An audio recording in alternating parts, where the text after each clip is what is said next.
Hello everybody, and today I'm going to talk about something I've wanted to talk about. Gimmicks don't improve gameplay. Now, I'm bringing this up here because one of the things I noticed during Nintendo's E3 was the same mistake they made back in 06-07 and the same mistake Microsoft and Sony made back in 09-010. What did they do? They decided to put the games aside and focus on gimmicks. So, Nintendo, they had two gimmicks. I mean, if you thought one gimmick was bad enough, they had two gimmicks during this E3. What were these gimmicks, you may ask? Well, the first gimmick was the usual, the gamepad. For example, Nintendo, everybody knows that Nintendo has been good at tacking motion controls onto even the franchises that would appeal to the most hardcore gamers, and casualizing every single thing. For example, drifting in Mario Kart. That was neutered from Double Dash and DS to Wii 7 and 8. Or the motion controls in Mario Kart Wii, how the box art of the game even featured the characters holding a Wii wheel instead of, like, let's just say, having them race, which every Mario Kart before and after has pretty much posted on its box art. And now, to make stuff worse, though, Star Fox. They announced a new Star Fox game, and what does it use? Gimmicks.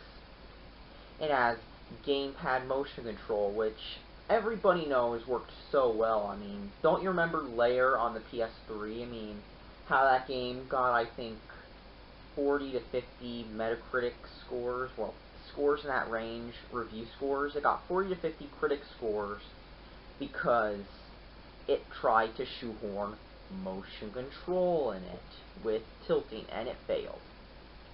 So apparently Nintendo is trying that with Star Fox. Like, this was the last franchise this was one of the few that they did not touch in the Wii era, besides, I think, F-Zero and maybe one or two more, I forget. But this was one of the few they did not touch and casualize. And what did they do? They casualized it, or are about to, because it's got these motion controls, and it's got these, gamepad gimmicks. I mean, everybody who gets into a car and drives, and keep in mind, I'm 18, I have my own license, anybody who drives a car knows that distractions can be deadly. They can cause you to lose focus of what you're doing when you're in the wheel, and they can cause you to crash or do other stuff that you don't want, like, say, accidentally go over the speed limit and stuff. And that's why you've got cars with this feature called a heads-up display, which, just like a video game, it projects your speed and that stuff onto the windshield.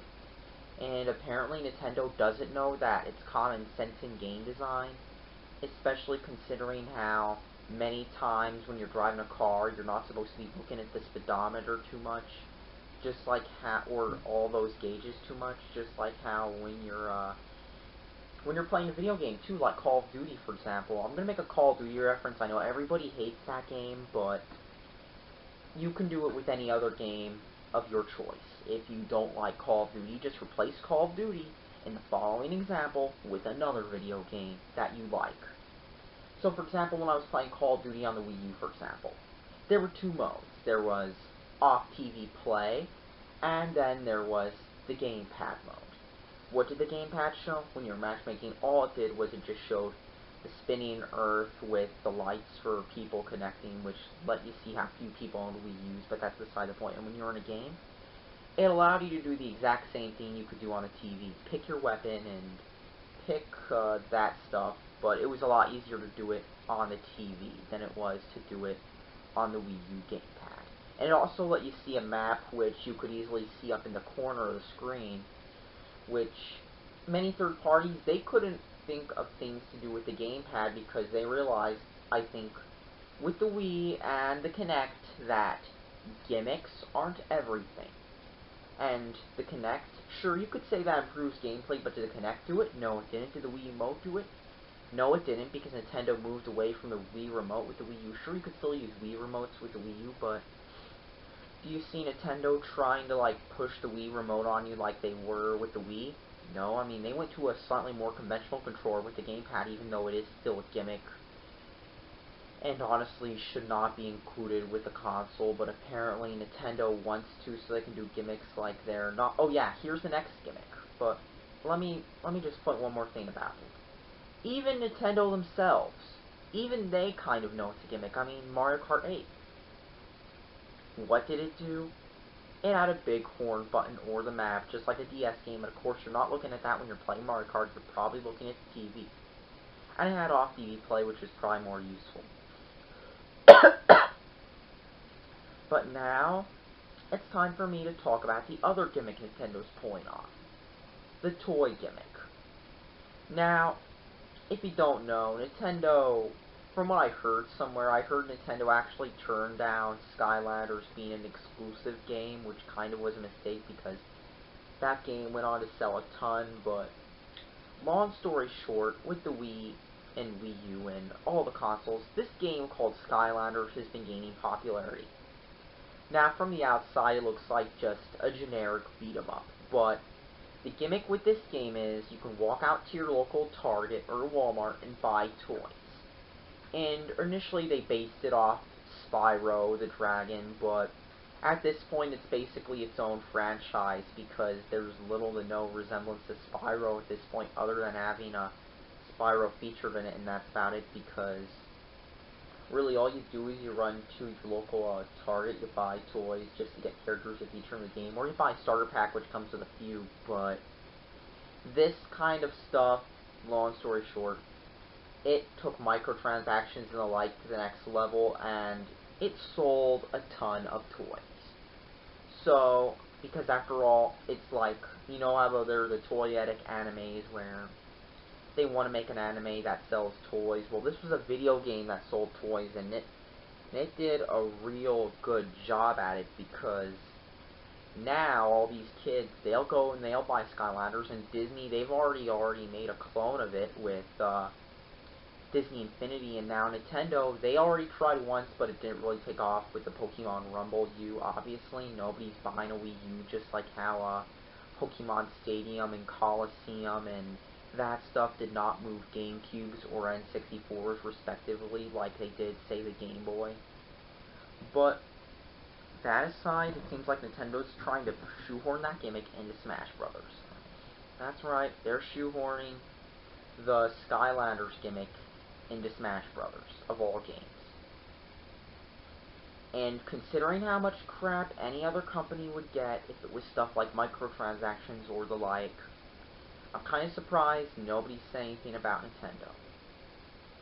And then I mentioned that you also had other games during the C3 which had motion controls too, because I just remembered, not just Star Fox, you had that Squid Paintball game, which people were hyping up for some bizarre reason, like it was the next Call of Duty or Battlefield within the Nintendo fan base, because shooter games are evil, but taking the conquest mode of Battlefield, or territories of Halo, or domination Call of Duty, and making it so all you have to do is shoot paint around and that stuff, doing that is somehow innovative. And in those new intellectual properties Miyamoto showed with gimmicks, those didn't look so innovative either. And honestly, gimmicks? Nintendo needs to know this. Gimmicks don't make games. Gameplay might, but you know what? Even if the gameplay is the best thing ever, putting it besides complex and clunky controls is going to drive a lot of people out. I mean, you can look at many games that have had clunky controls and people will say the same thing. And honestly, about my thoughts on this issue, with the Wii U and everything, honestly, I'm not really... That's another reason why I don't like the Wii U so much. The gamepad does not improve gameplay, all it does is tack on gimmicks. And if Nintendo's watching this, I'll hope they'll realize that gimmicks such as the gamepad, or gimmicks such as, you know, gimmicks such as the gamepad and gimmicks such as the Skylanders thing, those things aren't fun at all. People who aren't hardcore fans who will buy everything, those people don't like the gimmicks. They just don't work. And that's all I have to say on this issue. And thanks for watching. Subscribe for more.